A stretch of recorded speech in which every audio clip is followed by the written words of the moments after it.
রাধে রাধে বন্ধুরা, good morning. কেমন আছো সবাই? আশা করছি রাধা মাধবের কৃপায় সবাই ভালো আছো।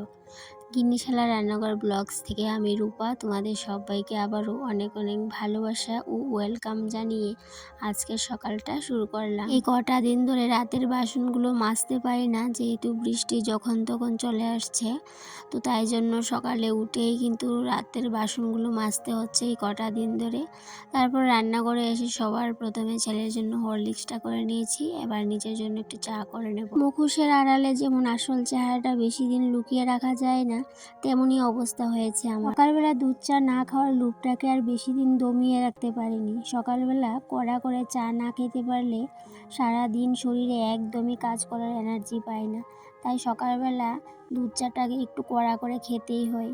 এমনিতে তো চায়ের মধ্যে চিনি থাকে না, তারপর যদি আবার লিকার চা খাই একদমই শরীরে এনার্জি পাই না। যাই হোক, এদিকে চা খেয়ে চলে আসলাম এই রুমের কাজগুলো করছিলাম আর ভাবছিলাম যে আজকের রান্নাটা যেহেতু একটু কষ্টকর, সেই জন্য আমাকে সমস্ত কাজ কিন্তু চটপট করে সেরে নিতে হবে। তো কেন আজকের রান্নাটা কষ্টকর সেটা তোমাদের সাথে অবশ্যই শেয়ার করব। তো গতকালকে রাতে একটা কাঁচা কাঁঠাল আনিয়েছিলাম, তো সেটা রান্না করব। তো কাঁচা কাঁঠাল রান্না করতে গেলে তো কতটা সমস্যা সেটা তো তোমরা বুঝতেই পারো। তো এদিকে কাজবাজ শেষ করে আমাকে আবার কাঁঠালটা কাটতে বসতে হবে। তবে হ্যাঁ, অনেকেই কাঁচা কাঁঠাল কাটতে একদমই ভালোবাসে না, কিন্তু জানি না আমার কেন এত ভালো লাগে কাঁচা কাঁঠাল কাটতে। এখনো বেশি বেলা হয়নি, এই সবেমাত্র সকাল হয়েছে, সকাল 7:30 8টা বাজে। আর এক্ষুনি কিন্তু মা চলে এসেছে আমার বাড়িতে। এক্ষুনি বলতে এই ঘরটা যখনই গুছিয়ে কাজগুলো কমপ্লিট করে নিয়েছিলাম তখনই মা এসেছে। তবে আজকে আর মা আমাদের বাড়ি থাকবে না, মা এসেছে মামার বাড়িতে। যেহেতু মামার বাড়ি আমার বাড়ির পাশেই, তো সেই জন্যই বলতে পারো মা যখনই আমার বাড়িতে আসে মামার বাড়িতেও থাকে, আমার বাড়িতেও থাকে। তো এদিকে আজকে মা কিন্তু আমার বাড়িতে থাকবে না, যেহেতু মা একটা তরকারি কাজে এসেছে। প্রত্যেক মায়েদেরই একই অবস্থা, মেয়ের বাড়ি আসার সময় হাতে করে পুটলা বাটলি নিয়ে আসা। হয়তোবা তোমরা অনেকেই আমার এই পুটলা পাটলি কথাটার মানে নাও বুঝতে পারো, তবে অনেকেই বুঝবে। যারা ত্রিপুরায় থাকো তারা তো অবশ্যই বুঝবে। ত্রিপুরার বাইরে কেউ পুটলা পাটলি বলে কিনা আমার একদমই জানা নেই। তো এদিকে দেখো, এই যে আমার হাতে দুটো পুটলা, একটা হচ্ছে সবজির পুটলা আর একটা হচ্ছে চানাচুর বিস্কিট এসবের পুটলা। তো গিয়ে পুটলা পাটলি ঘরে রেখে মায়ের জন্য চা করে নিলাম চটপট। আর মা এদিকে যেহেতু মামার বাড়িতে যাবে, তো বেশিক্ষণ আমাদের বাড়ি থাকবে না। তো যেহেতু একটু সময় বসেছে, ছেলের সাথে লড্ডু নিয়ে বসেছে, কারণ লড্ডু খেলতে এই যে দিদন নাতি ওরা খুবই ভালোবাসে। তো ওই ঘরে লড্ডু নিয়ে বসেছে, তো চাটা নিয়ে দিয়ে আসলাম। তো তারপরে আমার কিন্তু আরও অনেক কাজ আছে রান্নাঘরে, যেটা আমি আগের দিনই প্ল্যান করে রেখেছিলাম। আর আমি রান্নাঘরে যেই কাজই করি না কেন, রান্নাঘর শুধু বলবো না, সংসারে যেই কাজগুলোই করি না কেন সেগুলোকে আমি আগের দিনই প্ল্যান করে রাখি। আর প্ল্যান যেদিনকে না করব সেদিনকে সমস্ত কাজই একদম উলটপালট হয়ে যায়। সেই দিনের কাজের কোনো আমি আগা মাথা কোনো কিচ্ছুই পাই না। তো যাই হোক, এদিকে দুটা জালে বসিয়ে দিয়ে আমার এই যে আগের দিনের প্ল্যান করা কাজগুলো সেগুলো কিন্তু শুরু করে যাব। জানো বন্ধুরা, যেদিনকে আমি তোমাদের সাথে ব্লগ শেয়ার করি না সেদিনকে আমি বলতে পারো একটু অবসরই থাকি। তো সেই অবসর টাইমটা যখন থাকি, যেহেতু আমি কারোর বাড়িতে তেমন বেশি যাই না, তো বাড়িতেই থাকি সারাক্ষণ, সেদিনকে আমার সময়টা একদমই কাটতে চায় না, কেন যায় না আমি সেটা অনেক দিন ধরে কিন্তু অনুভব করতে পারছিলাম। তো যেদিনকে আমি তোমাদের সাথে ব্লগ শেয়ার করি, তো কাজের নেশা থাকে, সারাদিন কাজকর্ম করি, তো সেগুলো যেহেতু ক্যামেরা তুলতে হয়, আর যেই কাজটা আমরা 5 মিনিটে করি সংসারের কাজটা, সেই কাজটা কিন্তু আমাদের ক্যামেরা হাতে নিয়ে করতে গেলে 10 মিনিট লেগে যায়। তো ডাবল কাজ, ডাবল সময় লেগে যায়। তো সেই জন্যই বলতে পারো সময়টা কোথা দিয়ে বেরিয়ে যায় বুঝতেই পারি না। যেদিনকে তোমাদের সাথে শুধুমাত্র ব্লগটা শ্যুট করে রাখি কিন্তু শেয়ার করি না, সেদিনকে কিন্তু হাতে আমার অনেক সময় থাকে। তো সেই দিনকে আর কেন জানি না মনটা একদমই ভালো থাকে না, সারাক্ষণ বাড়িতে মনটা একটু খারাপ হয়েই থাকে।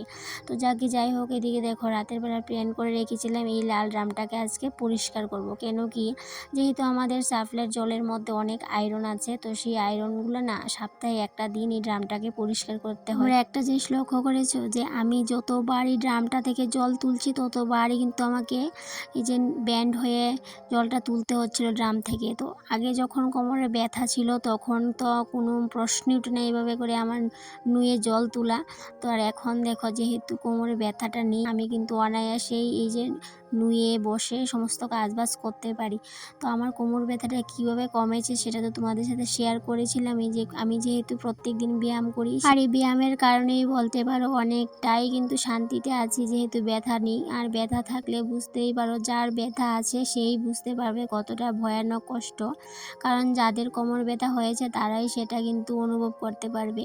তো আমি তোমাদের সবাইকেই বলতে চাই, তোমরা যদি কোমর ব্যথা নাও থাকে, এমনিতেই শারীরিক প্রবলেম না থাকলেও তোমরা কিন্তু প্রত্যেক দিন ব্যায়াম প্রাণায়াম সেগুলো কিন্তু করতে পারো।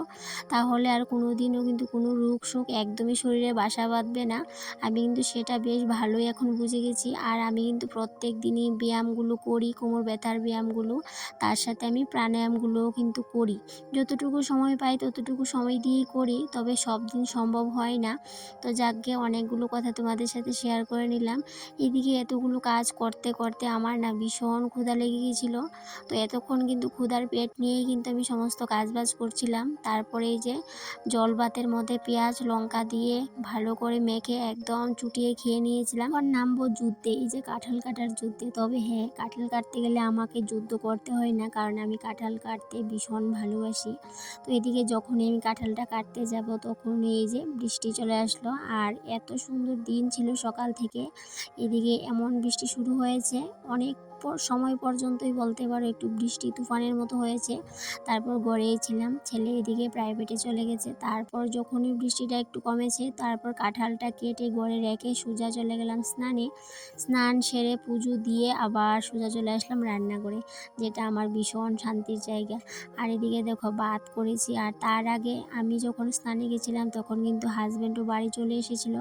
তো তারপর হাজব্যান্ড আমাকে অনেকটাই হেল্প করেছে, যেহেতু আমি কাঁঠালটা কেটে রেখে গিয়েছিলাম। কাঁঠালটাকে সিদ্ধ করে এদিকে মশলাটা করে সমস্ত কিছু রেডি করে রেখে দিয়েছে। এখন আমি শুধুমাত্র রান্নাটাই করব।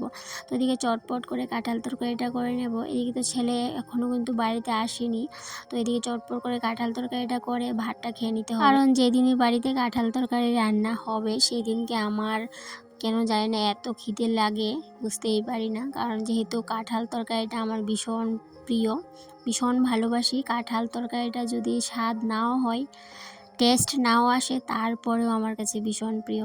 তো যাকে এইদিকে চটপট করে রান্নাটা করে নিতে পারলেই হবে, আর কিন্তু চটপট করে খেয়েও নিতে পারবো। আর এদিকে আমি যখনই যা কিছুই রান্না করি না কেন সেটার মধ্যে যখন আমরা ঝুল দিই তখন সেটা কিন্তু ফুটিয়ে আমি তারপরেই কিন্তু রান্নাটা করি। কেন কি, ছোটোবেলা থেকেই দেখতাম মা কাকিমি তারা যখন রান্না করতো, রান্না করার সময় কিন্তু রান্নাতে সবজির মধ্যে যখনই জল দিত, মানে ঝুল দেওয়ার ব্যাপারটা আসতো, তখনই কিন্তু আগে থেকে জলটা ফুটিয়ে রাখতো। তো সেই থেকেই যে আমার অভ্যাসটা হয়েছে, তখন থেকেই কিন্তু আমি যা কিছুই রান্না করি না কেন আমি কিন্তু জলটা ফুটিয়ে তারপরেই তরকারির মধ্যে যখনই রান্না করি, রান্না করার আশেপাশে এমনভাবে নোংরা হয় সেটা যদি আমি পরে দেখি মাথা আমার পুরো খারাপ হয়ে যায়। সেই জন্যই বলতে পারো সঙ্গে সঙ্গে আমি পরিষ্কার করে নিই। তো তাই জন্যই দেখো গ্যাসের মধ্যে কোনো তেলের ছিটা ফোটা কোনো কিছুই নেই। তো আমি কিন্তু সমস্ত কাজই পরিষ্কার পরিচ্ছন্নভাবে করারই চেষ্টা করি, যত ঘরদুয়ার যেমনই হোক, ভাঙা হোক কিংবা টিনের। তো যেমনই ঘরদুয়ার হোক পরিষ্কার পরিচ্ছন্নভাবে কাজ করি বলেই কিন্তু ভাঙা ঘরদুয়ারও কিন্তু আমার সবসময় হাসি দিয়ে থাকে। এই যে সবসময় গুছিয়ে গাছিয়ে রাখি পরিপাটি করে, সেটা দেখতে যেমন ভালো লাগে, তো সেটাই কিন্তু মনে হয় আমার ঘরদুয়ার হাসি দিয়ে আছে।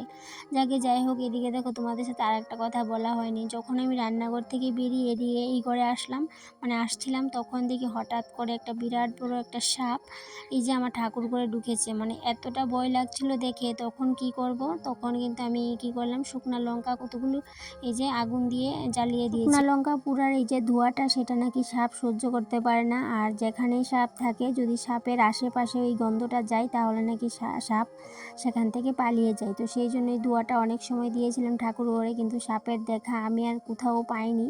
জানি না কোথা দিয়ে বেরিয়েছে, মনে হয় জানলা দিয়ে বেরিয়ে গেছে।